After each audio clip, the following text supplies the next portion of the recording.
बहुत बहुत धन्यवाद सभी भक्तों को हृदय से धन्यवाद। अभी हम लोग मंगल ओम अज्ञानतिमिरान्धस्य ज्ञानाञ्जनशलाकया चक्षुरुन्मीलितं येन तस्मै श्री गुरुवे नमः। श्री चैतन्य मनोभीष्टं स्थापितं येन भूतले स्वयं रूप कदा मह्यं ददाति स्वपदान्तिकं।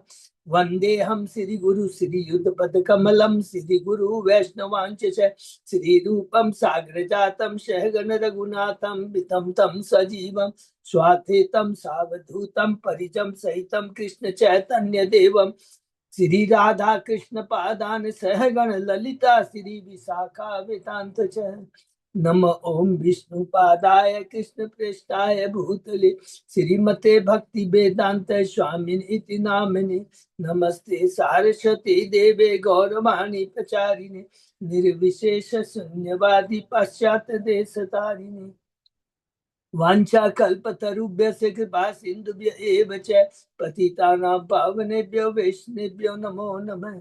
नमो महावदान्याय कृष्ण प्रेम प्रदायते कृष्णाय कृष्ण चैतन्य नामने गौरतिसे नमः। हे कृष्ण करुणा सिंधु दीन बंधु जगतपते गोपेश गोपिका कांत राधा कांत नमस्तुते। तप्त कांचन गौरांगी राधे वृंदावनेश्वरी विषभानुसुते देवी परमामि हरिप्रिये। नीलांचल निवासाय नित्याय परमात्मने बलभद्र सुभद्रायां जगन्नाथाय ते नमः। जय श्री कृष्ण चैतन्य प्रभु नित्यानंद श्री अद्वैत गदाधर श्रीवासादि गौर भक्त बिंद मुखम करोति वाचालम पंगु लंगे यत्कृपातमहं वन्दे श्री गुरुं दीनतारिणं परमानंद माधवम श्री चैतन्येश्वरम। हरे कृष्ण कृष्ण कृष्ण हरे हरे हरे राम राम राम हरे हरे। श्री श्री मंगलाचरण की जय, शिला प्रभुपाद की जय। हरे कृष्ण। आज इस चेतन चरितामृत की चर्चा में सभी भक्तों का हार्दिक स्वागत है। सभी भक्तों के चरणों में मेरा सादर दंडवत प्रणाम है। राधा माधव राधा गोविंद परम वैष्णव गुरु की असीम कृपा से हम लोग कई दिनों से चेतन चरिता के ऊपर चर्चा कर पा रहे हैं, जो कि बहुत ही महान दिव्य शिक्षा पद और तत्वों से भरा हुआ है। कैंटो सॉरी आदि लीला में हमने देखा पहले अध्याय से लेकर करके पूरा का पूरा समझ लीजिए 13-12 अध्याय तो है ही। पूरा का पूरा तत्व, ईश्वर तत्व, जीव तत्व, नित्यानंद पश्च तत्व, अद्वैताचार्य तत्व को हमने पढ़ा। उसके बाद में उसके अंदर में चेतन महाप्रभु की, नित्यानंद प्रभु की, गदाधर पंडित की, अद्वैताचार्य की शाखाओं के बारे में पढ़ा। सारे एक एक भक्तों के बारे में पढ़ा, उनकी डिटेल वर्णन है। और उन्हीं भक्तों से अब चेतन महाप्रभु किस प्रकार आदान प्रदान करते हैं, ये मध्य लीला में हमें मालूम पड़ेगा। 13वें अध्याय से 17 अध्याय तक आदि लीला में हमने पढ़ा चेतन महाप्रभु का प्राकट्य, उनकी बाल लीला, गौगंड लीला, यौवन लीला, किशोर लीला और यौवन लीला हमने पढ़ा। 17वें अध्याय में भगवान ने संन्यास लिया है और फिर मध्य लीला में हम लोग प्रवेश कर गए हैं। मध्य लीला में हमने देखा 25 अध्याय है और उस 25 अध्याय का संक्षेप में हमने ये वर्णन किया कि पहला अध्याय और दूसरा अध्याय किसके बारे में है, मध्य लीला और अंत लीला का संक्षिप्त वर्णन है। तीसरे अध्याय से अब भगवान अपनी यात्रा शुरू कर रहे हैं। कहाँ से शुरू किए भगवान ने? नवद्वीप से यात्रा शुरू कर रहे हैं। जाना कहाँ चाहते थे? वृंदावन। लेकिन जो भगवान का दास होता है ना, क्योंकि नित्यानंद प्रभु कौन है? सेवक भगवान है। और चेतन महाप्रभु कौन है? सेव्य भगवान है। जो सेवा ग्रहण करते हैं वो हुए सेव्य भगवान, और सेवक भगवान वो है जो सेवा करते हैं। तो नित्यानंद प्रभु है वो आदि गुरु, सॉरी हाँ, नित्यानंद प्रभु आदि गुरु है। वो जानते हैं कि मेरे सेव्य भगवान क्या चाहते हैं। ऐसा नहीं, उनको मालूम है, इसीलिए वो वृंदावन में ले जा करके महाप्रभु को कहा ले जाते हैं? पूरी लेके जाते हैं। बाहर से तो भगवान बहुत नाराज होते हैं, लेकिन अंदर से खुश होते हैं। इसी प्रकार जब शिष्य होता है ना, गुरु क्या चाहता है उसको समझ में आता है, गुरु क्या चाहता है। और उससे साथ भले कभी कभी गुरु पटकारता है, लेकिन अंदर से गुरु खुश होता है। क्यों? क्योंकि वो मेरी जो इच्छा, मेरी क्या उद्देश्य सबको समझता है। और वो घनिष्ठ संबंध जब गुरु के और शिष्य के प्रति आता है तो ये भाव अवश्य है। तुरंत देख के पहचान जाएंगे। 4 तरह के होते हैं गुरु। एक तो है शिष्य, गुरु को देखकर ही समझ जाता है गुरु की इच्छा। दूसरा है जो गुरु कहता है तब उसके बाद में उसको करता है। तीसरा है गुरु जब कहता है तो उसकी बात मान, खाली उल्टा पुल्टा माने देरी करना, ये करना है। और चौथा, गुरु सुनता है, इस कान से सुनता है, इस कान से निकालता है। तो हमारी इससे होना चाहिए कि क्या मेरे गुरु मेरे चाहते हैं, उनकी क्या है, तुरंत उनको देख करके ही समझ में आ जाए। तो ये बहुत इंपॉर्टेंट है। तो वही चीज नित्यानंद प्रभु समझ जाते हैं कि मेरे प्रभु क्या चाहते हैं, हरि बोल। और उनको वो वृंदावन में ले जाके पूरी ले जाने के लिए तैयार होते हैं। तो सबसे पहले हमने देखा 30वें अध्याय में महाप्रभु कहाँ जाते हैं, अद्वैताचार्य की, शांतिपुर अद्वैताचार्य के यहाँ जाते हैं। तो वो लीला हमने इतनी सुंदर पढ़ी है कि किस प्रकार अद्वैताचार्य के यहाँ पर सीता ठाकुरानी प्रसादम बनाती है और भगवान को भोग लगा रही। भगवान कहते हैं मैं इतना नहीं खाऊंगा। वो हम लोग के लिए है कि प्रसाद को भी हमको ऐसे नहीं इंद्र तृप्ति के हिसाब से खाना चाहिए। भगवान तो भुक्तारम यक्तसाम सर्वलोक महेश्वर, भगवान ने सब कुछ ग्रहण कर लिया, क्योंकि भगवान प्रेम के भाव के भूखे हैं। एकदम याद है देवताचार्य को जो इतना भाव था, ठकुरानी सीता ठाकुरानी जिस भाव से बनाया, भगवान उसको ग्रहण करते हैं। उसके बाद भगवान फिर और आगे निकलते हैं। आगे निकलते हैं तो भगवान कहाँ पहुंच जाते हैं, रेमुना पहुंच जाते हैं। रेना पहुंच जाते हैं जो उड़ीसा बंगाल के बॉर्डर, वहां से शुरू होता है। और वहां पर चौथे अध्याय में हमने पढ़ा कि माधेंद्र की भक्ति कैसे, जैसे चेतन महाप्रभु वहां पहुंचते हैं उनको याद आ जाता है वो स्वयं चेतन महाप्रभु, मुकुंद दत्त, दामोदर पंडित, नित्यानंद प्रभु और जगदानंद पंडित, 4 जन साथ में रहते हैं। उनको खुद कथा सुनाते। ऐसी दिव्य कथा हमने सुनी, हरि बोल, कि किस प्रकार बादनपुरी को भगवान वृंदावन में दर्शन देते हैं, उसको दूध भिजाते हैं, दर्शन देते हैं। बादनपुर दिन गोपाल की विग्रह की स्थापना करते हैं। चंदन और कपूर लेने के लिए यात्रा करते हैं। कहाँ आते हैं, यहीं पर आते हैं, रेमुना में आते हैं, जहाँ पर क्षीर गोपीनाथ की लीला है। और फिर पूरी जाते हैं, वहां से चंदन लेके आते हैं। वापसी में जब वहां पर आते हैं तो भगवान कहते हैं हे माधवेंद्रपुरी, तेरी भक्ति से मैं प्रसन्न हूँ, तुझे ये चंदन और कपूर वृंदावन लाने की दरकार नहीं है। मुझ गोपीनाथ और गोपाल में कोई अंतर नहीं है। तो वहीं पर सब चढ़ा देते हैं। ये लीला हमने सुनी। उसके बाद भगवान और आगे बढ़ते हैं। तो उसके बाद में हम लोग 5वें अध्याय में प्रवेश करते हैं। तो भगवान पहुंच जाते हैं जाजपुर, जाजपुर और कटक। जाजपुर में उन्होंने बड़ादेव का दर्शन किया और कटक में तो वहां पर अब नित्यानंद प्रभु बताते हैं लीला। किसकी, साक्षी गोपाल की लीला नित्यानंद प्रभु बताते हैं।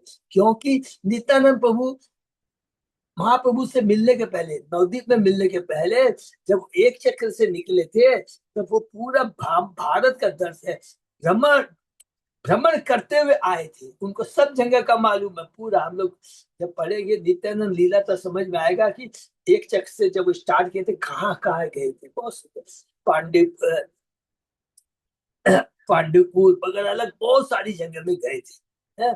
तो उस समय उसके बाद तब वहीं पर ही उसी यात्रा में उन्होंने माधवेंद्रपुरी से भी दीक्षा ली थी। नित्यानंद प्रभु अलग अलग, हम लोग पूरे बहुत सुंदर लीला। तो वही लीला अब नित्यानंद प्रभु साक्षी गोपाल की भगाते हैं। तो भगवान क्या अपने भक्त बत्सल, यहाँ शिक्षा क्या, भगवान भक्त बत्सल है।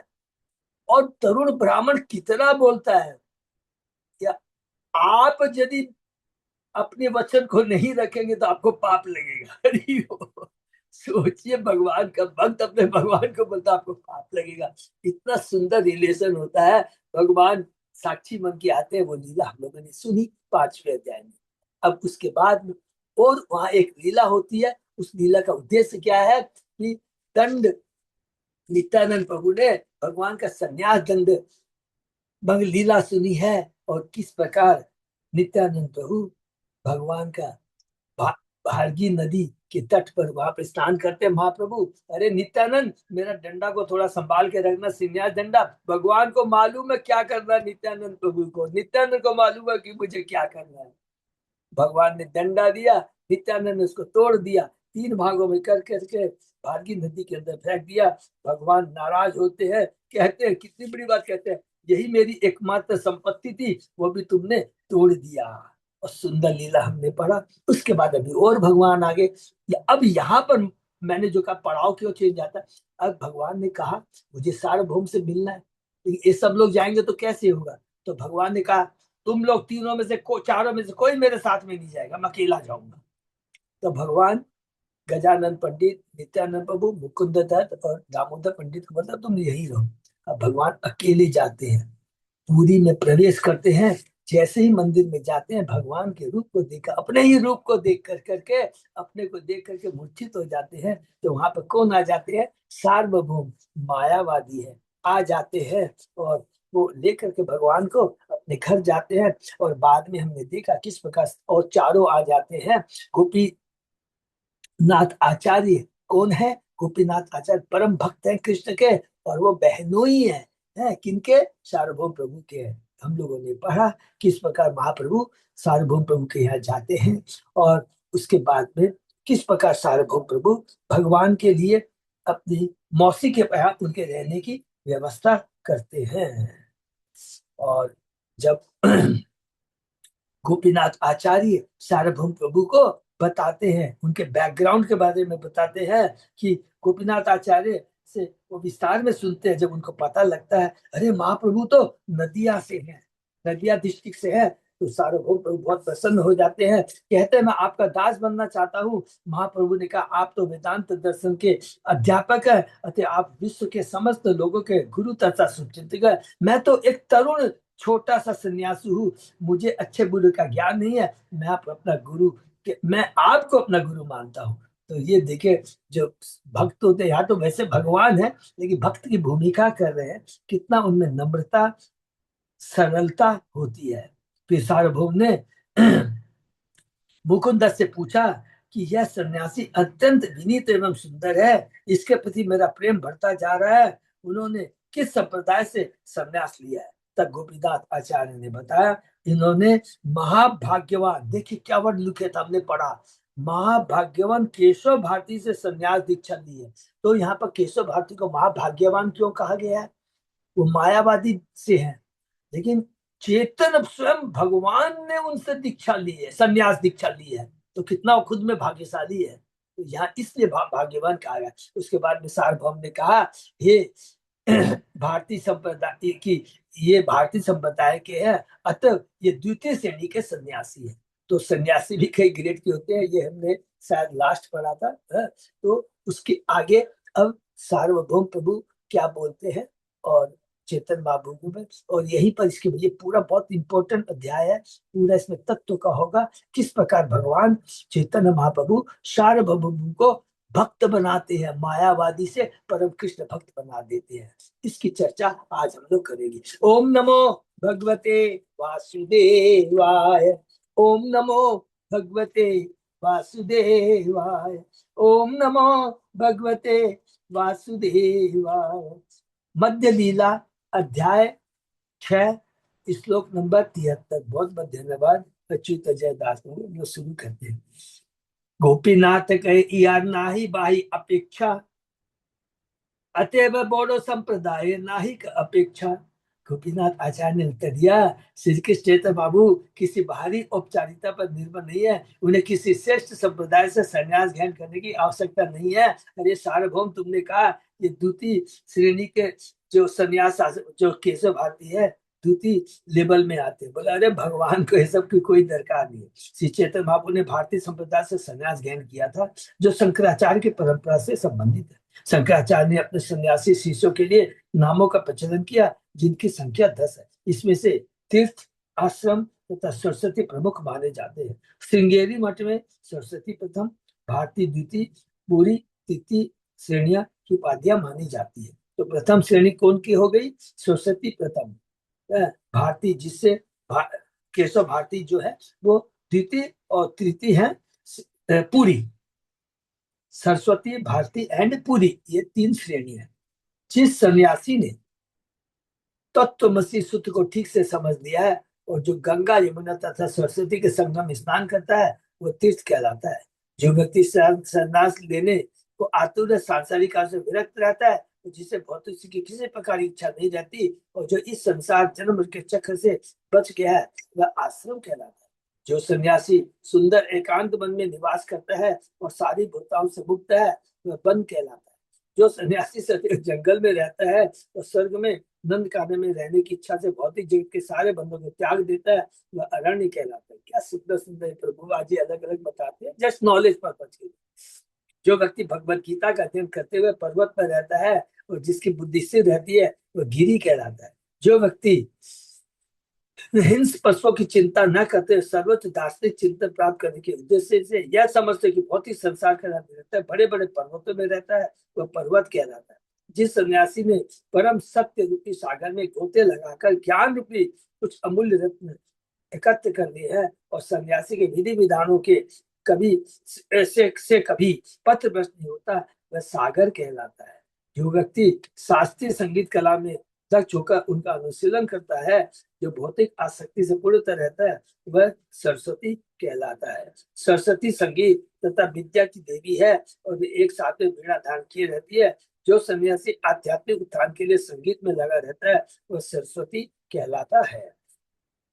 पूर्ण शिक्षित एवं सभी प्रकार के अज्ञान से मुक्त तथा दुख में भी दुखी न रहने वाला व्यक्ति भारती कहलाता है। जो परम ज्ञान में दक्ष होता है और परम सत्य के पद पर स्थित रहकर परम सत्य की व्याख्या में लगा रहता है, वह पूरी कहलाता है। इन सारे सन्यासियों की सहायता के लिए ब्रह्मचारी रहते हैं, जिनका वर्णन इस प्रकार है।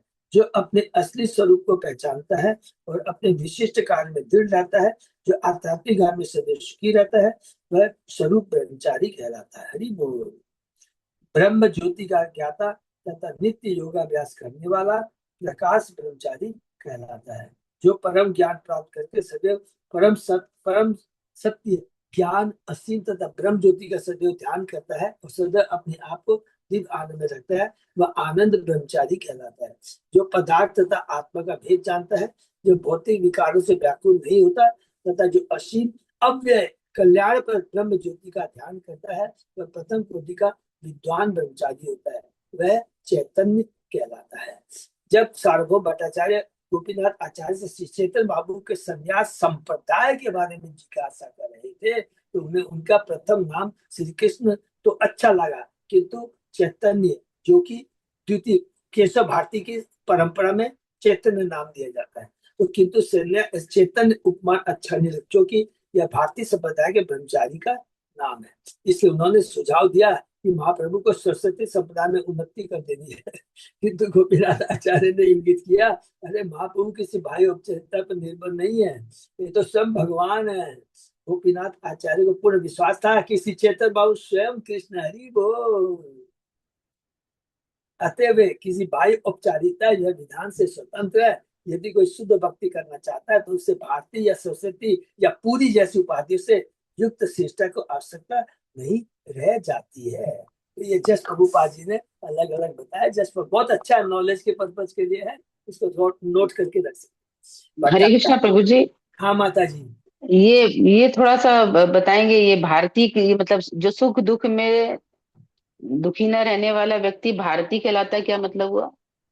भारतीय संप्रदाय, भारतीय का मतलब वो मत समझिएगा भारतीय कहलाता है। अभी अभी हमने पढ़ा ना, हाँ जो जो कौन होते हैं, सबसे पहले अभी हमने पढ़ा ना, सरस्वती सन्यासी किसको कहते हैं, भारतीय सन्यासी संप्रदाय किसको, वो चीज खाली बता रहा है। अच्छा। हाँ, ये कोई इसका मतलब ये मत समझिएगा सुख दुख में वो है तो भारतीय भारतीय वो है इंजीनियर संप्रदाय हुआ क्या? हाँ संप्रदाय है। अभी हमने पढ़ा ना अच्छा।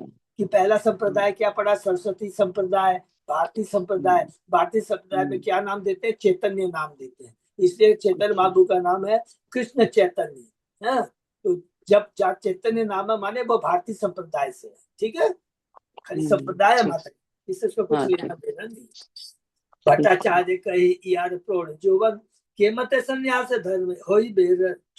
भट्टाचार्य ने पूछा, माने सार्वभौम भट्टाचार्य ने पूछा, श्री चैतन्य महाप्रभु तो अपनी पूर्ण यौवन अवस्था में है, वे संन्यास के नियमों का किस तरह पालन कर पाएंगे? अरे वो, अरे ये तो भगवान है। भगवान तो क्या है, भगवान का एक गुण क्या है, षड ऐश्वर्य में परम त्यागी है। परम त्यागी है। तो भगवान के लिए सब, लेकिन चूंकि उनको मालूम नहीं है, गोपीनाथ आचार्य को सब मालूम है। निरंतर ही आके वेदांत सुनाइबो, वैराग्य अद्वैत मार्ग प्रवेश कराइबो। अब वो देखिए सारभगु क्या बोलता है, मैं इन्हें निरंतर वेदांत दर्शन सुनाऊंगा जिससे वे अपने वैराग्य में स्थिर रहे और इससे अद्वैत मार्ग में प्रवेश न कर सके। हरि बोल। वो भगवान को पता है कि मैं उन्हें वैराग्य के बारे में सिखाऊंगा। सर्वोपरि वेदांत दर्शन के अनुशीलन से सन्यासी को इंद्रिय तृप्ति से विरक्त रहने में सहायता मिलती है। इससे सन्यासी अपने कोपिन की मर्यादा रक्षा कर सकता है। मनुष्य को इंद्रिय निग्रह के साथ मन निग्रह का अभ्यास करना चाहिए और वाणी, मन, क्रोध, जीव, उदर तथा इन 6 भेगों का दमन करना पड़ता है। वाचो वेगम मनसा क्रोधा में जीवा वेगम उतरो हस्त वेगम, तो मालूम है। तभी वह भगवत भक्ति को समझ सकता है और आदर्श सन्यासी बन सकता है। इसके लिए ज्ञान का अनुशीलन तथा वैराग्य आवश्यक है। भौतिक इंद्रिय में लिप्त रहकर सन्यास आसन की रक्षा नहीं की जा सकती। सारंभ भट्टाचार्य ने सुझाया कि वैराग्य की शिक्षा से शिक्षित भाव को प्रौढ़ करणावस्थी की शिक्षाओं के बचा के प्रभाव से बचाया जा सकता है। क्या शिक्षा यहाँ पर, अरे भगवान है, भगवान को दरकार नहीं है। और हम लोगों को अपने वाचो बेगम मनसा क्रोधा भीवा जीवा बेगम उपरोपस्थ बेगम, इसके लिए क्या उपाय है? न कोई ध्यान की, न तप की, न योग की, कोई चीज की दरकार नहीं है और इससे हो भी नहीं सकता। बड़े बड़े विश्वामित्र को, दुर्वासा मुनि को, किसी का भी आप एग्जाम्पल ले लीजिए, बार बार प्रभु जी करना क्या है, ये सारी चीजें स्वतः ही बस में आ जाती है। क्या करना है? हरि नाम का आश्रय लेना है, शुद्ध भक्तों का संग करेंगे तो स्वतः ही हमारी सारी इंद्रियां बस में हो जाएगी। इसका मतलब क्या हुआ कि जब इंद्रियों को भगवान की सेवा में लगा देंगे तो अपनी इंद्रिय का कोई सवाल ही नहीं उठ सकता है। ठीक है ना? तो जब भी हमसे कोई पूछे तो कोई ये जवाब दे देना, कहे न यदि पुनरपि जोग पठ दिया, संस्कार को ये उत्तम संप्रदाय आनिया। तब सार्वभौम भट्टाचार्य ने सुझाया, यदि चेतन महाप्रभु चाहें तो मैं उन्हें गेरुआ वस्त्र प्रदान करके एवं उनका पुनः संस्कार कराकर उच्च कोटि के संप्रदाय में ले जाऊंगा। वो उनको ले जा मायावादी बनाना चाहते हैं। भट्टाचार्य को अच्छा नहीं लगा कि महाप्रभु भारतीय या पूरी संप्रदाय से संबंधित है।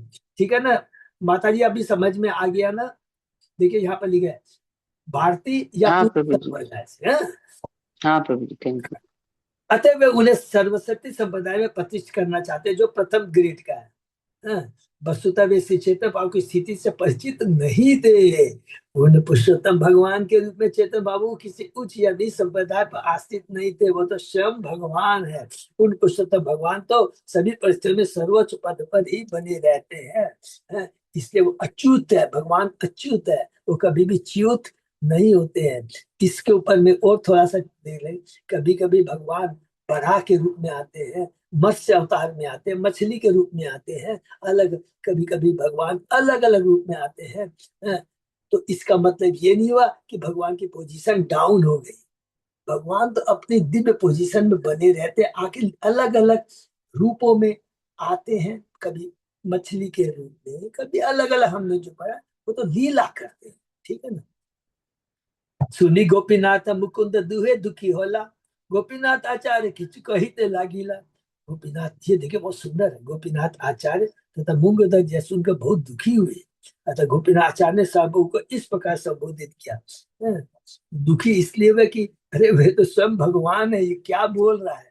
लेकिन उनकी भी गलती नहीं है सार्वभौम भट्टाचार्य की, तो मायावादी है, वो तो अच्छे भाव से बोल रहे थे।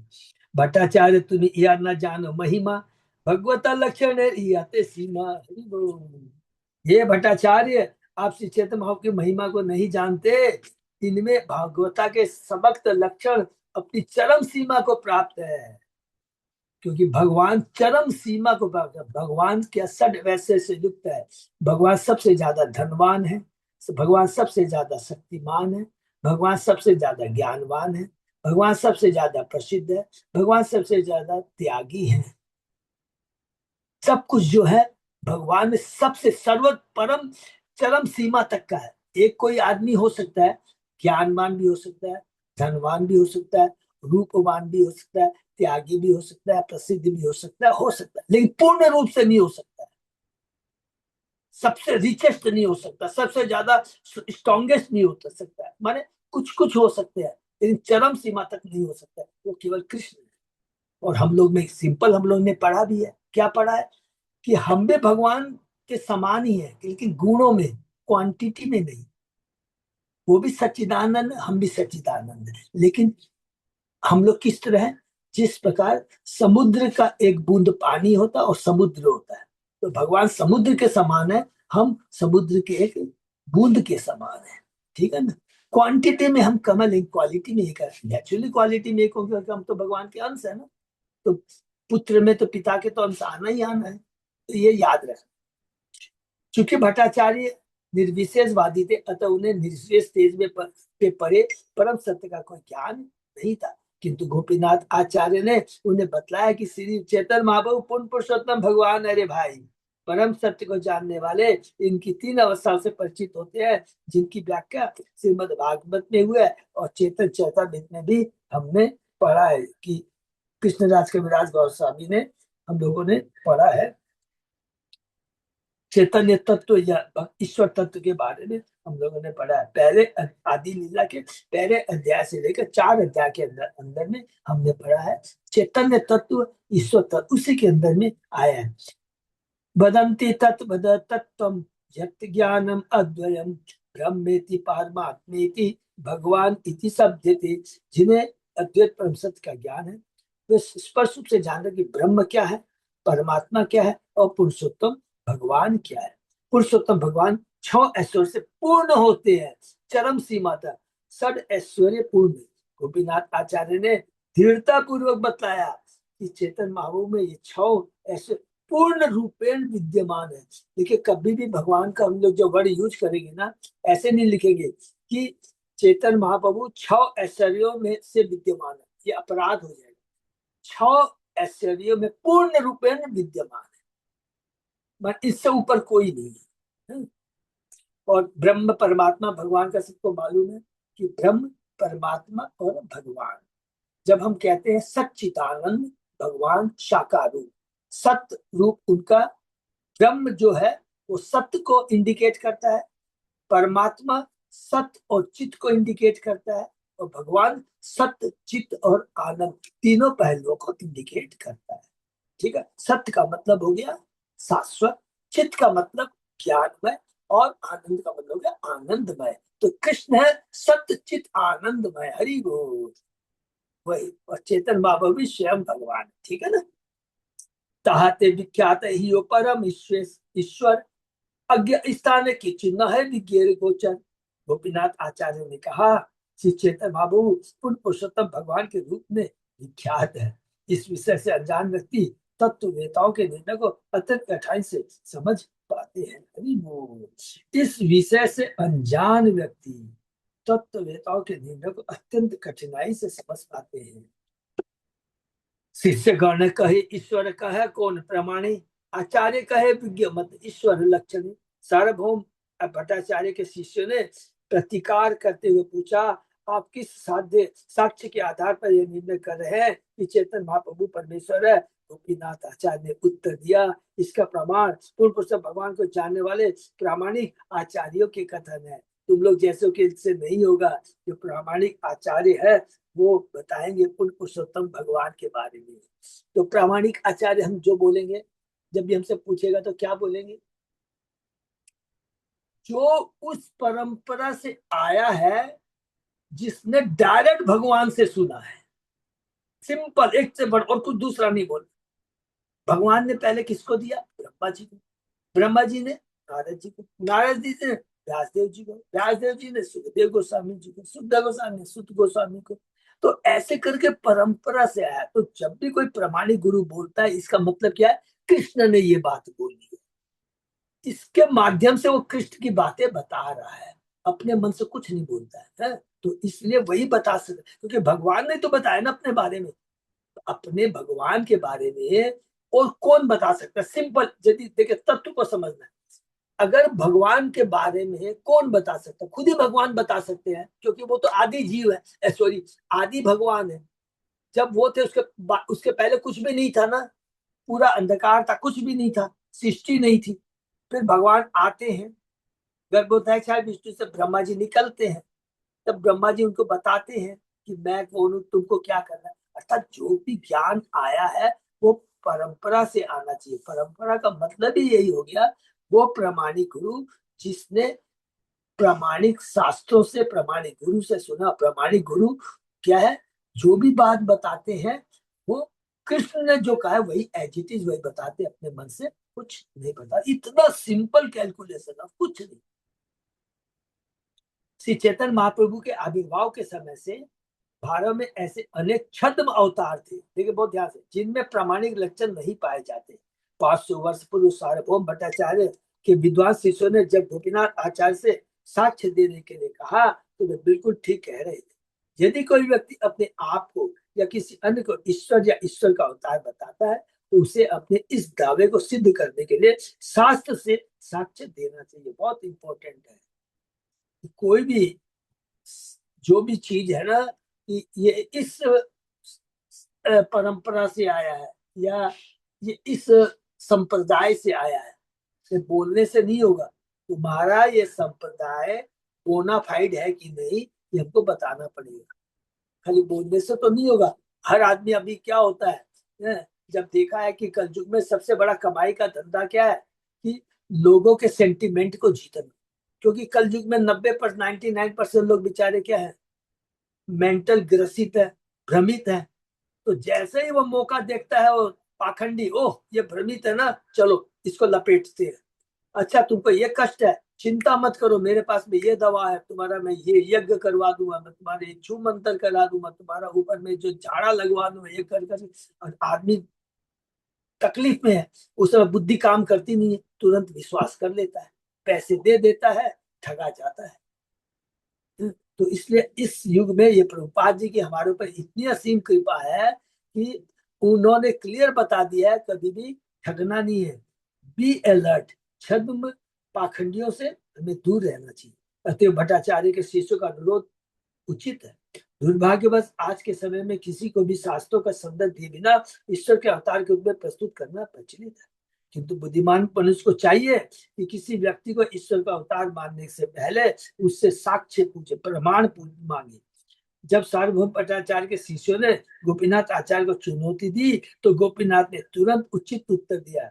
पूर्ण पुरुषोत्तम भगवान को समझने के लिए हमें महापुरुष के वचन सुनने चाहिए, अर्थात प्रामाणिक गुरु से सुनना चाहिए। तो सबसे पहले कौन आते हैं, भगवान ने किसको कहा था, ब्रह्मा जी को कहा, हरि वो, फिर नारद जी को, फिर व्यासदेव को, असित तथा अर्जुन जैसे महापुरुषों के कथनों से ही कृष्ण पूर्ण से भगवान के रूप में प्रतिष्ठित है। इसी तरह उन्हीं महापुरुषों के कथन से ही चेतन पावन पूर्ण पुरुष भगवान के रूप में प्रतिष्ठित है। इसकी व्याख्या आगे की जाएगी। तो आज हमने ज्ञान प्रभुपाद जी के तात्पर्य से एक एक क्वेश्चन है और इस क्वेश्चन के अंदर में कितना बड़ी शिक्षा है। कभी भी ये नहीं सोचना हम लोगों को, अरे सार्वभौम कैसे तर्क कर रहे हैं, कैसे बोल रहे हैं। नहीं, सार्वभौम के प्रभु के प्रश्न के चलते हमें सही ज्ञान प्राप्त हो रहा है। सार्वभौम ने प्रश्न किया तो एक मौका मिला। जैसे कि सुखदेव परीक्षित महाराज सुखदेव गोस्वामी से कुछ प्रश्न करते हैं कि जीव को, मनुष्य को जब तक इस धरा पर है जीवन यापन कैसे करना चाहिए और मृत्यु के समय क्या करना चाहिए, ये प्रश्न किया। तो फट से सुखदेव गोस्वामी जी बहुत खुश हो जाते हैं। क्यों खुश हो जाते हैं, इसलिए खुश हो जाते हैं क्योंकि उन्होंने ऐसे प्रश्न किए हैं जो कि बद्ध जीवों के लिए बड़े कल्याणकारी है। इस प्रश्न का उत्तर देने समय मैं जीवों को बता पाऊंगा तुम कौन हो, भगवान कौन हो, तुम भौतिक जगत में क्यों कष्ट पा रहे हो, इस कष्ट से छुटकारा पाने की क्या विधि है। तो अच्छे प्रश्न होने से क्या होता है, अच्छे प्रश्न उसको कहते हैं जो हमारे आध्यात्मिक कल्याण के लिए बहुत आवश्यक है। सिंपल चीज। तो अब ये सार्वभौम प्रभु पूछ रहे हैं तो किसके बारे में अब वो मौका मिलेगा गोपीनाथ जब बताने का, भगवान के बारे में बताने का मौका मिलेगा। तो हर चीज को समझना है। कभी ये नहीं सोचे अरे ये कैसे प्रश्न कर, नहीं, जो प्रश्न हमें भगवान से, गुरु से, शास्त्र से, आचार से बोलने का मौका प्रदान करे तो वो अच्छा है। अरे, प्रभु जी असित कौन हुए यहाँ पे? असित नारद, तो है, व्यासदेव, असित। वो परंपरा में है ना, असित मुनि अलग, असित नारद हम लोगों ने पढ़े है ना, भगवान परंपरा में है ना माता जी। मुनि देव ऋषि असित मुनि चमन व्यास ये सब तो ऋषि मुनि है सब। ये परंपरा में है माता जी। हाँ, इसे ज्ञान, असित का मतलब क्या, ऋषि मुनि आ गए क्या? नाम है, असित नाम है। नाम है एक दिन का? हाँ, अच्छा, नाम है, नाम है, नाम है माता जी। असित तथा ये सब नाम है, हाँ? ठीक है गुरुजी। शिष्य कहे ईश्वर तत्व साधी अनुमाने, आचार्य कहे अनुमाने न है ईश्वर ज्ञाने। हरि बोल। भट्टाचार्य के शिष्य ने कहा हम तात्विक अनुमान के द्वारा परम सत्य का ज्ञान प्राप्त करते हैं। गोपीनाथ आर्य ने उत्तर दिया, पूर्ण पुरुषोत्तम भगवान के विषय में वास्तु ज्ञान इस प्रकार के अनुमान तथा तर्क से प्राप्त नहीं किया जा सकता। ही वो तो एक शिक्षा हमको क्या मिली है कि हम अपने एजम्पशन से, अपने ज्ञान से, बुद्धि से, अनुमान से, हाँ, तर्क से भगवान को नहीं जान सकते। हम भगवान को कैसे जान सकते हैं, हमने पढ़ा है, जब भगवान अपनी खुद कृपा करते हैं तभी हम भगवान को जान सकते। इसलिए कभी भी जब हम कोई शास्त्र में उदाहरण दे, सपोज आपसे कोई पूछता प्रीचिंग में, तो आप बोलेंगे, तो कभी भी ये वर्ड यूज नहीं करना मेरे अनुसार, मेरी बुद्धि के अनुसार। तेरी हमारी बुद्धि क्या काम करेगी, हम तो एक तो छोटे से अणु है। विभू के बारे में हम कैसे जान सकते हैं? जब तक भगवान न बताए तब तक हम नहीं जान सकते हैं। तो वास्तविक ज्ञान इस प्रकार के अनुमान तर्क से प्राप्त नहीं किया जा सकता। ये शिक्षा कौन दे रहे हैं? गोपीनाथ आचार्य भगवान के परम भक्त हैं। वो एक्चुअली शिक्षा हम लोगों को दे रहे हैं। विशेषतः मायावादी दार्शनिक परम सत्य के विषय में अनुमान लगाते हैं। वे तर्क करते हैं कि हम इस भौतिक जगत हर वस्तु को सृजित उत्पन्न हुई अनुभव करते हैं।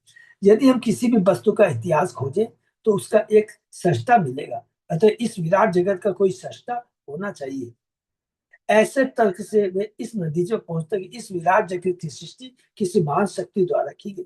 मायावादी इस महान शक्ति को एक व्यक्ति के रूप में स्वीकार नहीं करते। उनके दिमाग में यह बात नहीं समाती कि यह विराट जगत एक व्यक्ति की सृष्टि हो सकता है। इस शंका का कारण यह है कि जब वे किसी व्यक्ति के विषय में सोचते हैं तो वे भौतिक जगत के ही भीतर के सीमित शक्ति वाले किसी व्यक्ति को सोचते हैं। कभी कभी मायावादी दार्शनिक भगवान कृष्ण या भगवान राम को भगवान के रूप में स्वीकार करते हैं, किंतु वे भगवान को ऐसे व्यक्ति मानते हैं जिसका शरीर भौतिक है। मायावादी यह समझ ही नहीं पाते कि भगवान कृष्ण का शरीर आध्यात्मिक है। वे कृष्ण को ऐसे महापुरुष एक मनुष्य मानते हैं जिसके भीतर परम निर्विशेष शक्ति ब्रह्म है। इसलिए अंततः वे यह निष्कर्ष निकालते हैं कि निर्विशेष ब्रह्म ही सर्वोच्च है, साकार कृष्ण नहीं है। मायावादी दर्शन का यही आधार है, किंतु शास्त्रों से हमें ज्ञात होता है कि ब्रह्म ज्योति तो कृष्ण के शरीर की किरणों से ही है। ब्रह्म संहिता में इसको थोड़ा श्लोक पढ़ लेते हैं, फिर थोड़ी सी चर्चा करते हैं। यस्य प्रभा प्रभवतो जगदंड कोटि कोटिषु अशेष वसुधादि विभूति भिन्नम तत् ब्रह्म निष्कलम अनंत अशेष भूतम गोविंदम आदि पुरुषम तमहम भजा।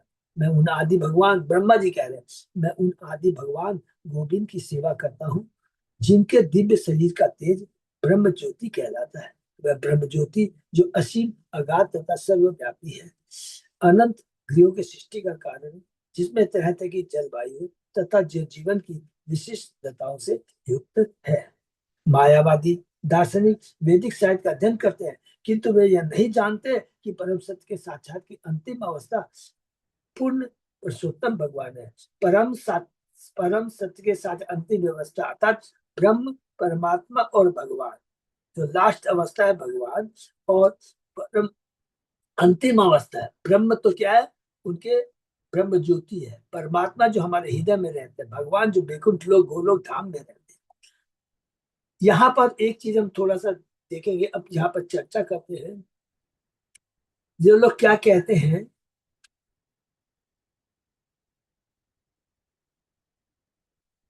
परम निश्रेष ब्रह्म है, अंततः वे यह निकाल के निश्रेष ब्रह्म ही सर्वोच्च है, साकार कृष्ण नहीं। अर्थात ये लोग क्या बोल, दो तरह के, अभी हम लोग बहुत लंबा चला जाएगा कि जैसे हम लोग अभी पढ़ रहे थे हम लोग,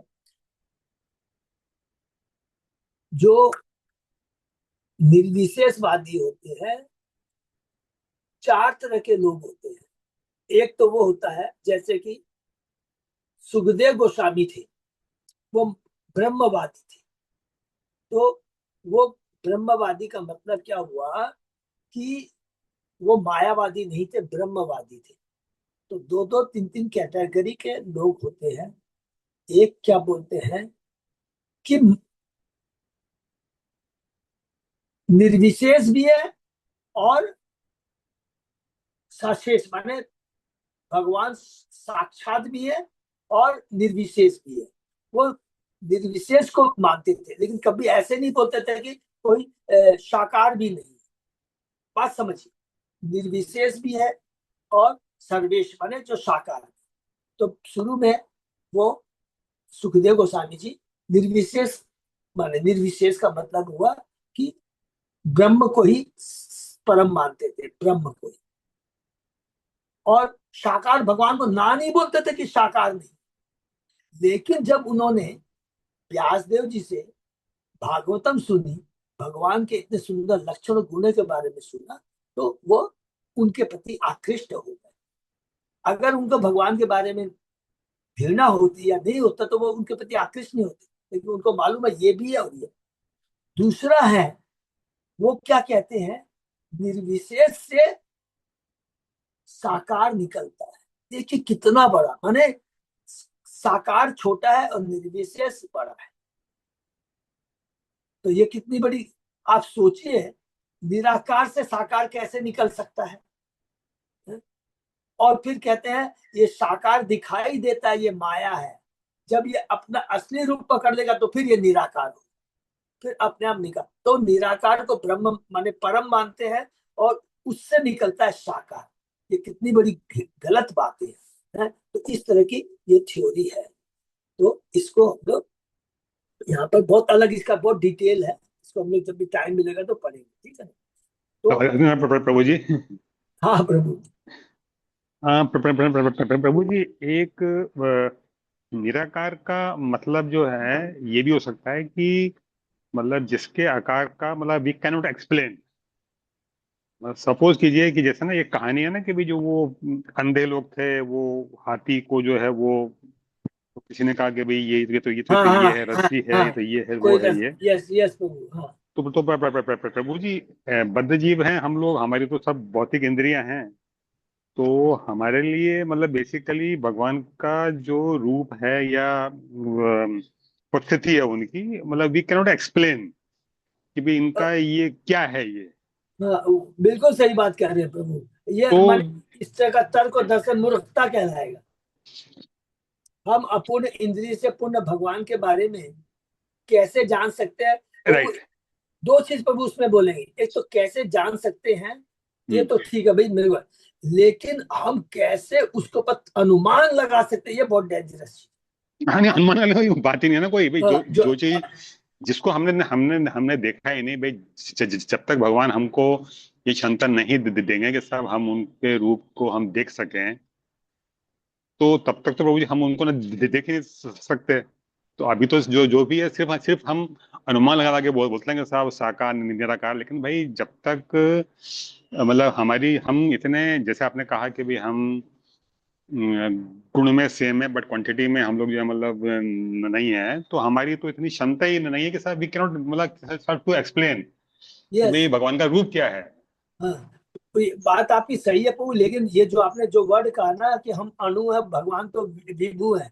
लेकिन सबसे बड़ी दुख की बात है कि वो चीज कोई मानता ही नहीं है। ये मायावादी बोलता है कि हम और भगवान एक है, दोनों जैसे हम लोग, हम भगवान एक है। और उस सबसे बड़ी बात कहता है निराकार से साकार निकलता, सोचिए उनकी बात है। तो ये उनके बारे में तो माने हम क्या तर्क करें। हम लोग तो खाली जो आचार्यों की वाणी है क्या है, इन लोगों से मुंह नहीं लगना चाहिए, इनसे दूर रहना चाहिए, बस वही काफी है, ठीक है ना। तो वे इस तथ्य को तो स्वीकार करते हैं कि इस विराट जगत का कोई सृष्टा है। देखिए कितनी बढ़िया बात है। वे इस तथ्य को तो स्वीकार करते हैं कि इस विराट जगत का कोई सृष्टा है, किंतु वह अनुमान है। मायावादियों का तर्क वैसा ही है, जैसा कि किसी पहाड़ी के ऊपर धुआं देखकर आग लगने का अनुमान लगाना। जब किसी ऊंची पहाड़ी के ऊपर जंगल में आग लगती है तो सबसे पहले धुआं ही दिखता है। यह सभी जानते हैं कि धुआं तभी उत्पन्न होता है जब अग्नि रहती है। जिस प्रकार धुएं से अग्नि का अनुमान लगाया जा सकता है, उसी तरह मायावादी दार्शनिक इस विराट जगत को देखकर यह निष्कर्ष निकालते हैं कि कोई इसका सृष्टा होना चाहिए। सार्वभौम भट्टाचार्य जी के शिष्य श्री चेतन बाबू को ही इस जगत के वास्तविक सत्ता मानने के लिए प्रमाण चाहते थे। केवल तभी वे उन्हें सृष्टि के आदिकाल पूर्व में स्वीकार कर सकेंगे। देखिए, तो भगवान के मतलब भगवान का प्रमाण, भगवान जब खुद ही बोले हैं तो फिर प्रमाण की दरकार क्या है। गोपीनाथ आचार्य ने उत्तर दिया कि पूर्ण पुरुषोत्तम भगवान को अनुमान से नहीं समझे जा सकते। जैसे भगवान श्री कृष्ण गीता में कहते हैं, बहुत सुंदर श्लोक है, नाहम प्रकाश सर्वस्व योग माया समाविता मूढ़यम न अभिजानाति लोको माम अज अव्ययम। मैं मूर्खों तथा बुद्धिमानों को कभी नहीं दिखता, उनके लिए मैं तो अपनी नित्य सृजनात्मक योग माया से आवृत रहता हूँ। अतः भ्रमित जगत मुझे अजन्मा तथा मुझ अजन्मा माने जिसका कोई भौतिक जन्म नहीं होता, अव्यय जिसका कोई क्षय नहीं होता, तो नहीं जान सकता। उन पुस्तकता भगवान को अधिकार है कि भक्तों के समझ प्रकट न हो, उन्हें केवल प्रामाणिक भक्त ही समझ सकते हैं। और प्रामाणिक भक्त कौन है? जो प्रामाणिक गुरु के माध्यम से भक्ति का ज्ञान प्राप्त करता है। भगवान कृष्ण भगवद गीता में अन्यत्र कहते हैं, भक्तिया माम भी जानाति, भक्ति मुझे केवल भक्ति के द्वारा जाना जा सकता है। भगवद गीता में 4th अध्याय में भगवान कहते हैं, भक्तो अशी में सखा चेती रहस्यम हेतु हयति दुतम। यहाँ भगवान कृष्ण अर्जुन से कहते हैं कि वे उससे भगवत गीता का रहस्य बताने जा रहे हैं, क्योंकि वह उनका भक्त है। हरि बोल। ये अर्जुन न तो सन्यासी था, न वेदांती, नहीं ब्राह्मण, किंतु वह कृष्ण भक्त था। निष्कर्ष यह है कि हमें पुरुषोत्तम भगवान को कृष्ण पुरुषोत्तम भगवान को भक्तों से समझना होगा। बोनाफाइड जो हमारे गुरु आचार्य हैं, प्रामाणिक है। फिर से रिपीट कर देते हैं, प्रामाणिक का मतलब वही हुआ जो गुरु शिष्य परंपरा से आया, जो भगवान श्री कृष्ण की परंपरा। क्लास हो गई नहीं हुई? बस 5 मिनट और। श्री चैतन्य महाप्रभु स्वयं कहते हैं, गुरु कृष्ण प्रसाद पाए भक्ति लता बीज। चैतन्य चरितामृत में ये हमने पढ़ा है। ब्रह्मांड भ्रमिते को न भाग्यवान जीव, गुरु कृष्ण प्रसाद पाए भक्ति लता बीज। यह दिखाने के लिए और साक्ष्य प्रस्तुत करने जा सकते हैं कि भक्त या कृष्ण की कृपा के बिना मनुष्य नहीं समझ सकता कि कृष्ण क्या है और पुरुषोत्तम भगवान क्या है। इसकी पुष्टि अगले श्लोक में हुई है। हरि बोल। बहुत सुंदर। अनुमान प्रमाण नहीं ईश्वर तत्व ज्ञाने, कृपा बिना ईश्वर कहे ना ही जाने। बस ये वाला बहुत इंपॉर्टेंट है। गोपीनाथ आचार्य का पूर्ण पुरुषोत्तम भगवान को केवल उनकी कृपा द्वारा ही जाने जा सकते हैं। हरि बोल। अनुमान द्वारा नहीं। इसीलिए तो भगवान ने स्वयं ब्रह्मा जी को ज्ञान दिया है? तो ब्रह्मा जी ने नारद जी को, जो भी हमने पढ़ा है अलग अलग जो परंपरा से आता। पूर्ण पुरुषोत्तम भगवान को किसी भौतिक तर्क के द्वारा, अनुमान के द्वारा नहीं समझे जा सकता। मूर्ख लोग जादू का खेल देखकर मुग्ध हो जाते हैं और योग शक्ति से संपन्न कुछ एक अद्भुत कार्य देखकर ही वे जादूगर को भगवान या अवतार मान बैठते हैं, किंतु यह साक्षात्कार की विधि नहीं है। न ही मनुष्य को ईश्वर के अवतार या भगवान के विषय में अनुमान लगाना चाहिए। मनुष्य को प्रामाणिक व्यक्ति से या स्वयं पुरुषोत्तम भगवान से सीखना होता है, जैसा कि कृष्ण की कृपा से अर्जुन ने किया। स्वयं कृष्ण पूर्ण पुरुषोत्तम भगवान के रूप में अपनी शक्तियों के विषय में संकेत भी करते हैं। केवल शास्त्रों तथा महाजनों द्वारा प्रस्तुत प्रमाण के आधार पर ही पूर्ण पुरुषोत्तम भगवान को समझना चाहिए और किसी से भी बात नहीं करनी चाहिए। भक्ति द्वारा पूर्ण पुरुषोत्तम भगवान को समझने के लिए भगवत कृपा प्राप्त होनी आवश्यक। बिना भगवान की कृपा के नहीं होगा। भगवान की कृपा से ब्रह्मा जी को मिला, फिर ब्रह्मा जी की कृपा से नारद जी को मिला। नारद भगवान की कृपा के बिना कुछ भी नहीं हो सकता। इतना सिंपल चीज लिखा है, लेकिन मूर्ख लोग है जो तर्कवादी है, नास्तिक है, अलग तरह के तर्क करेंगे। आप हमारा दिमाग खराब है, इसलिए हम में इतनी बड़ी योग्यता भी नहीं है, इतना पैसेंस भी नहीं है, और हम लोग उनसे तर्क कर सके। क्योंकि तर्क के लिए भी क्या होता है, उस लेवल की योग्यता होनी चाहिए, उस लेवल की कृपा होनी चाहिए। चेतन महाप्रभु कर सकते हैं, प्रभुपाद जी कर सकते हैं, हम नहीं कर सकते। ईश्वरेर कृपा लेस होय न जहारे, सही तो ईश्वर तत्व जानी बारे पारे। आचार्य माने गोपीनाथ आचार्य ने आगे कहा, यदि किसी को भक्ति द्वारा भगवान की लेस मात्र भी कृपा प्राप्त होती है तो पूर्ण पुरुषोत्तम भगवान को तत्व से समझ सकता है। हरि बोल। हरे कृष्णा प्रभु जी। हाँ माता जी। यहाँ पर मतलब जो भक्ति करेगा उसी पे ही भगवान की कृपा होगी ना, ऐसे तो हर किसी पे कृपा नहीं होगी ना। बिल्कुल बिल्कुल एकदम सही यहाँ बोल पर रहे यही हैं। बोल रहे हैं ना कि जो भक्ति भक्ति में आएगा उसी पे कृपा होगी भगवान की। यस यस किसी किसी यस। पे जैसे कि भगवान, किसी किसी भक्त पे जैसे विशेष कृपा भी हो जाती है। हेतु विशेष कृपा, हेतु की कृपा, सब बिल्कुल सही बात है। ये कुछ लेकिन वो भगत भक्त पर ही होगी, जैसे अभक्त पे नहीं होगी। नहीं नहीं होगी। हम्म, अब जैसे आप बोलेंगे कि भक्त पर जैसे कृपा है, तो ये चेतन महाप्रभु कर सकते हैं।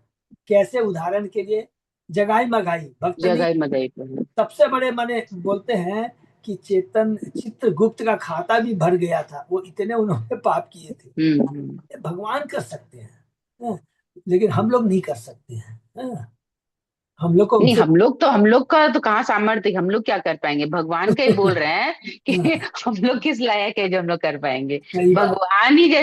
भगवान ही जो कृपा करते हैं, मतलब ऐसे तो भक्त के ऊपर ही करते हैं कृपा।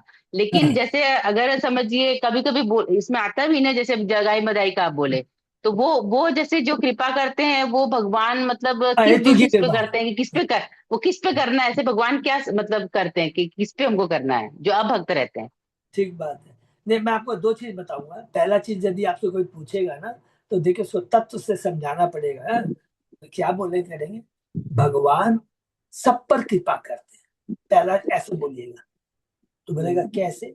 भगवान के सारे अंश हैं, सब माँ के हम्म 5 सभी पुत्र हैं। तो ऐसे कभी होता है कि इसके ऊपर कृपा नहीं करेंगे, इस पर कृपा नहीं करेंगे? करेंगे। हम्म तो कैसे करते हैं?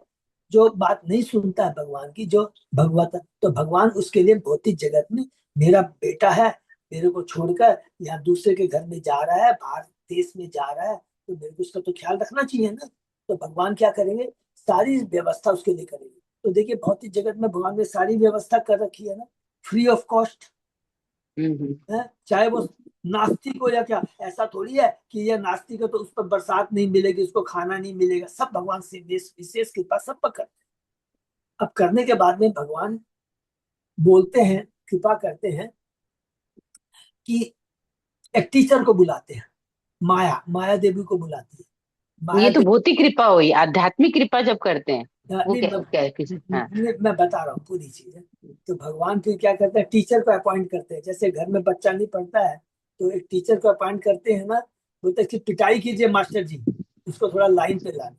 तो फिर माया देवी को पिटाई करती है, हमारी माया देवी रूपी टीचर को पिटाई करती है। और पिटाई करने का मतलब ये नहीं है कि वो मेरे को नहीं मानना, कष्ट देता है, नहीं, इसको धीरे धीरे लाइन पे लाना। तो धीरे धीरे कर करके फिर भगवान ये याद रखेगा कि कितना ही कैसा हो, भगवान अंत तक नहीं छोड़ेंगे जब तक कि उस बद्ध जीव का कल्याण नहीं हो जाएगा। ये नोट करके रख। तो इस जन्म में नहीं तो अगले जन्म में किसी न किसी तरह कर करके अंत में भगवान उसको अपने पास लेकर के आते ही हैं। अब आपने कहा कि भक्त, अरे भगवान का वो अंश दूसरा जो है, सीधा लड़का जिसका, जो माँ का जो दूसरा बेटा समझदार है, वो तुरंत समझ जाता है। वो तुरंत समझ जाता है, तो तुरंत वो क्या, माँ की बात को मान कर करके माँ के पास वापस आ जाता है। लेकिन जो नहीं मानता है, इस भौतिक जगत में करता है, मास्टर डंडे देते रहते हैं, लेकिन किसी न अगला जन्म, तीसरा जन्म, चौथा जन्म में सुधर के वो वापस आएगा। तो इसलिए हम लोग ऐसे बोलचाल की भाषा में बोलते हैं कि भगवान उस पर ही कृपा करते हैं जो उनकी भक्ति करता है। अर्थात माँ भगवान, माँ भगवान के पास वही बच्चा आ सकता है, माँ के पास वही बच्चा आ जाता है जो उसकी बात सुनता है, वो तुरंत जल्दी आ जाता है। समझ में आया माता जी मैं क्या बता पा रहा हूँ? हम्म। कभी ये मत समझिएगा कि वो आएगा ही नहीं, भगवान की कृपा होएगी नहीं, हो ही नहीं सकता है। अभी हमको लग रहा है, और आपने कैसे एग्जाम्पल भी देखे होंगे कि इसी जीवन में अपने आंखें सामने आपने देखोगे, पहले कितना वो था, दुष्ट था, उसके बाद में देखिए भक्ति किया, गलत काम छोड़ा, भक्ति करके भक्त बन गया। इसका सबसे बड़ा एग्जाम्पल कोई बताएंगे? जितने भी फॉरेनर्स थे पाश्चात्य देशों में, अभी जो, जब मैं तो बोलना उचित नहीं होगा, एक एक जो गुरु महाराज हैं अभी प्रभुपाद जी के डायरेक्ट वो क्या थे, उनकी हिस्ट्री पढ़ेंगे तो रोंगटे खड़े माने। ये भगवान गुरु की कृपा को आप समझ नहीं सकते माता जी। आज वो कितने बड़े संस्कृत के पंडित विद्वान गुरु बन गए, इतनी अच्छी अच्छी बुक्स लिख रहे हैं। वो सब पहले हिप्पी थे, क्या क्या नहीं थे। तो ये भगवान की कृपा को हम लोग समझ नहीं सकते, इसलिए कभी ये नहीं बोलना है। भक्त का मतलब ये हो गया जो भगवान के आदेश का पालन करता है। तो माँ का अच्छा बेटा वो हो गया जो माँ की तुरंत बात मान ले रहा है, तो वो जल्दी आ जाता है। जो माँ की बात नहीं मानता है तो माँ उसके लिए टीचर अपॉइंट करती है। वो टीचर कौन है? माया। माया देवी डंडे देती है, उसके बाद वो सुधरेगा अवश्य से। ठीक है, हरे कृष्णा। तो ये पे विराम देते हैं, क्योंकि ये देखिए ये जो अभी हम लोग पढ़ते जाएंगे ना, इसमें मायावाद के ऊपर में सार्वभौम के क्वेश्चन तक आएंगे। हम लोग धीरे धीरे पढ़ते हुए आगे चलेंगे। लेकिन संक्षेप में यही है कि इससे बड़ा प्रूफ क्या मिलेगा संक्षेप में, कि सार्वभौम जैसा कट्टर मायावादी चेतन महाप्रभु का परम भक्त बन गया है ना। तो हरे हरे कृष्ण प्रभु। हाँ प्रभु, बोलिए प्रभु। हरे कृष्ण। हरे कृष्ण, हरि बोल, धन्यवाद प्रभु जी। हाँ मेरा धन्यवाद। बोलने का मतलब 84 लोग को जोनी का अंदर में भगवान विराज कर रहा है। क्या उसका बाजू 84 लोग का जोनी जो है, जोनी का अंदर में भगवान विराज कर रहा है। विराज कर हर हृदय में भगवान विराज कर रहा है। ठीक है, सब हम लोग को हृदय में तो भगवान है ना। हाँ, परमात्मा के रूप में। हाँ हाँ, परमात्मा है। तो उसका बाजू, उसका प्रेजेंट में और उसका सम्मुख है। हम लोग इतना जो बुरा बुरा देखता है, बुरा करता है, बुरा करता है, बुरा खाते हैं, बुरा करता है, तो क्यों? तो उसका प्रेजेंटेशन का वैल्यू क्या है? हरे कृष्ण प्रभु। हाँ, तो भगवान ने क्या बोला है? अभी तो उसका तो मैं जवाब दिया कि एक माँ है, उसके 5 बेटे हैं, 3 तो बहुत अच्छे हैं, 2 क्यों नहीं मानते? तो भगवान तो क्यों नहीं मानते? तो इसलिए ना कि हमको भगवान ने अल्प स्वतंत्रता दी है, हमारे ऊपर निर्भर करता है उसका दुरुपयोग करे या सदुपयोग करे। बहुत सिंपल चीज है, तो हम लोग बार बार ये कर रहे हैं। तो भगवान किसी की भी अल्प स्वतंत्रता में हस्तक्षेप नहीं करते हैं। इसको आधार बना करके ही हमें आगे क्वेश्चन करना है, तर्क देना है। तो भगवान, बरसात तो सबके ऊपर एक समान होती है, कहीं पर फूल उगते हैं, कहीं पर कांटे उगते हैं। तो ये हमको बोलना कि भगवान परमात्मा के रूप में हृदय में विराजमान है, तो कोई गलत काम करता है तो कोई अच्छे काम करता है। तो इसका उत्तर यही है कि अल्प स्वतंत्रता का हम कभी दुरुपयोग या सदुपयोग करें, हमारे ऊपर निर्भर करता है। और इसका मतलब ये नहीं समझना चाहिए कि भगवान का जो अंश है वो जो भी गलत काम कर रहा है या जो कर रहा है तो भगवान को चिंता नहीं होती है। और सबसे बड़ा इंपॉर्टेंट, यदि इस चीज पर हम चिंतन करेंगे तो समझ में आ जाएगा भगवान कितने कृपालु है। क्या हम अपने को स्वतंत्र समझते हैं, भगवान की पूजा नहीं करते हैं, भगवान को गाली देते हैं या उल्टा पुल्टा, उसके बावजूद भी भगवान हमें रोटी, कपड़ा, मकान, बरसात, जल सब कुछ फ्री ऑफ कॉस्ट देते हैं? कभी भी हमने रियलाइज किया? ठीक है प्रभु, हरे कृष्णा। इसलिए ये नहीं बोलना है कि भगवान परमात्मा को रह के भी हम लोग तो भगवान माने संबरी में बहुत लोग ऐसा यही प्रश्न करते हैं। तो इसका उत्तर यही है। ठीक है, ठीक है, वो पूजा बोला है, हम वो समझ गया, ठीक है, राइट है। लेकिन हर जगह में भगवान मौन के मांगा, मौन दो, सब जगह में हर शास्त्र में मौन मांगा। आदमी को बोला तो मौन दो, मेरा मन के पूरा एकाग्र करो। ठीक है, वही मौन तो इतना पापी है, इतना गंदा है, इतना गलत सोचता है। भगवान वही गंदा मौन के क्यों मांग रहा है? वस्त्र मांगेगा तो धुलाई करके दे देगा, सोनी मांग दे देगा, कोई मांगेगा। लेकिन मौन इतना गंदा है, इतना पापी है, जन्म जन्म से। तो भगवान शुरू मेरे मौन को क्यों मांग रहा है? हरे कृष्ण। गीता का 6वां अध्याय में भगवान अर्जुन से बोलता ही है ना, मन इतना वो है कि हवा के समान, इससे कंट्रोल करना दुष्कर है। लेकिन भगवान को सिंपल जवाब देती है, अपने मन को मेरी सेवा में, भक्ति में लगा दो, सारी इंद्रियों को मेरी सेवा में लगा दो, बात खत्म हुआ, खत्म। ठीक है ना। हरे कृष्ण। यहीं पर हरे कृष्णा, हरि बोल, राधे राधे, प्रभु जी। राधे राधे, धन्यवाद सबको, बहुत बहुत धन्यवाद। यहीं पर हम लोग विराम देते हैं। ठीक है। अच्युत अजय दास प्रभु हाँ प्रभु जी। कुछ बोल रहे हैं प्रभु और कुछ नहीं है बस। तो अभी थोड़ा सा ये थोड़ा बता दे, फिर वैसे मौका तो और मिलेगा कि अभी जिस तरह लास्ट ईयर हमारा जो भक्ति बीज पंडाल था, इस बार भी वैसा का वैसा ही रहेगा। जो हमने बीच में चेंजेस की बात कही थी वो नहीं होगा।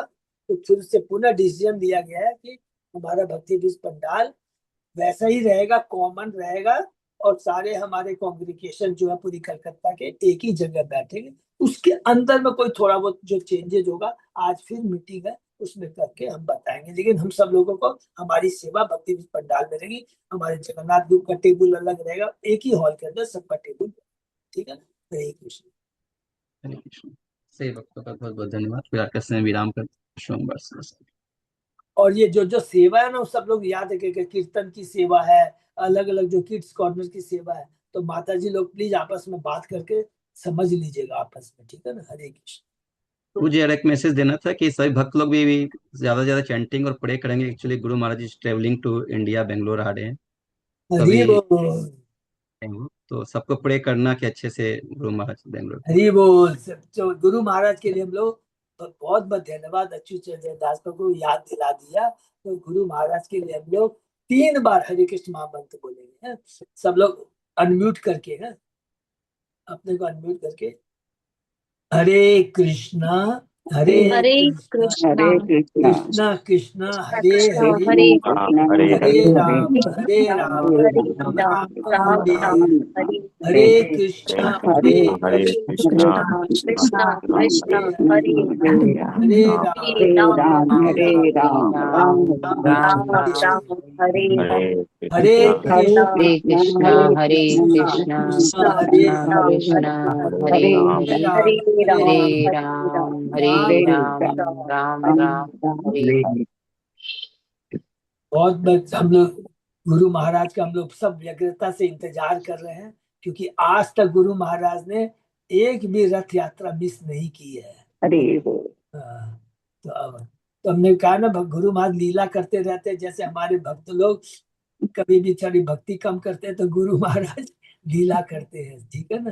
तो हम लोगों को इसका पूरा समझ करके गुरु महाराज के आश्रम में रह करके भक्ति को और आगे बढ़ाना है, ठीक है ना। हरे कृष्ण।